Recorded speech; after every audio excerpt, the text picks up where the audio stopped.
Hi කොහොමද ඉතින් ඔයාලට ඉතින් ඔයාලා හැමෝම සතුටෙන් පරිස්සමෙන් ඇති කියලා මං හිතනවා. ඉතින් අදත් වෙනදා වගේම ආදරෙන් එකතු කරගන්නවා මගේ YouTube channel එකට.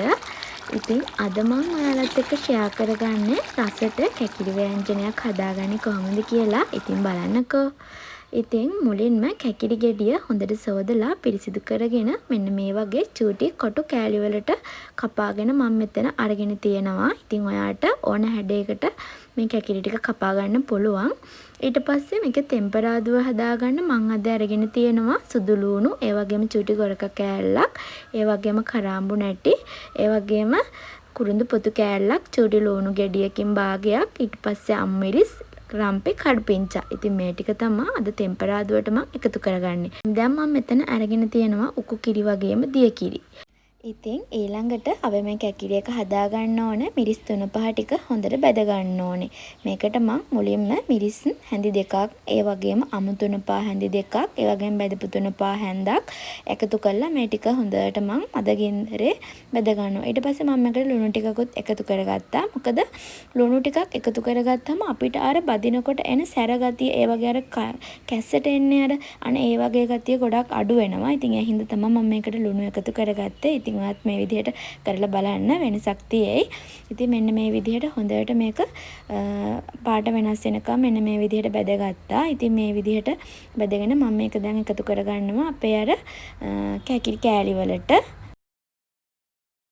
ඉතින් දැන් මම මේකට එකතු කරගන්නවා කහ ටිකක්. ඉතින් කහ ටිකත් එකතු කරලා මේ ටික හොඳට මේ කෑලි වලට වදින විදිහට තුන පා ටික මම හොඳට මේක හොඳට කවලම් කරගන්නවා. ඉතින් මේ කෑලි වලට මේ 3-5 හොඳට වදින්න ඕනේ. ඉතින් ඒ නිසා මේ හොඳට මේ ටික කවලම් කරගෙන විනාඩි 5ක් විතර මේ ටික තියාගන්න ඕනේ. ඊට පස්සේ මම අතිරියක් ලිපෙන් තියාගෙන අතිරිය රත් වුණාම ඒකට පොල් තෙට්ටියක් එකතු කරගන්නවා.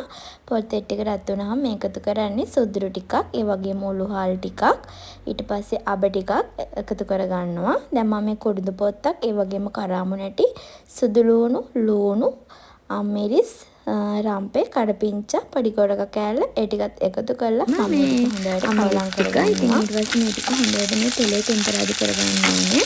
මේ ටික හොඳට තෙලේ විනාඩි 5ක් විතර ටෙම්පරාදු කරගන්න ඕනේ. රන්වන් පාටක් එනකම් මේ වෙලාවේ හොඳට ලුණු සුදු ලුණු ටික එහෙම බැදලා තියෙන්න ඕනේ. ඉතින් ඊට පස්සේ මම මේකට එකතු කරගන්නවා අපේ කැකිරි ටික. ඊට පස්සේ කැකිරි ටිකත් හොඳට එකතු කරලා මම මේක හොඳට කවලම් කරගන්නවා.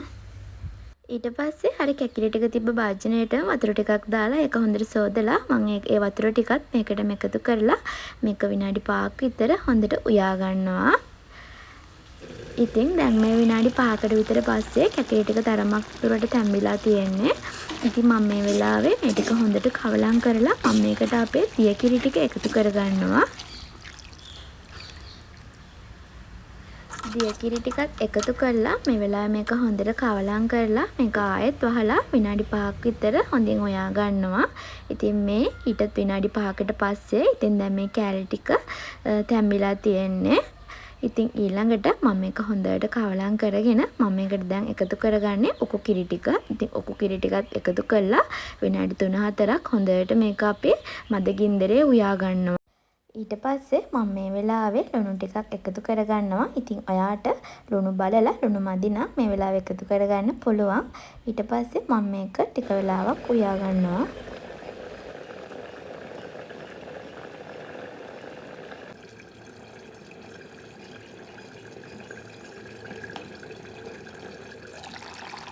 ඉතින් දැන් මේ විනාඩි 5කට විතර පස්සේ ඉතින් අපේ කැකිරි ව්‍යංජනේ මේ වෙලාවේ හොඳටම හැදිලා තියෙන්නේ.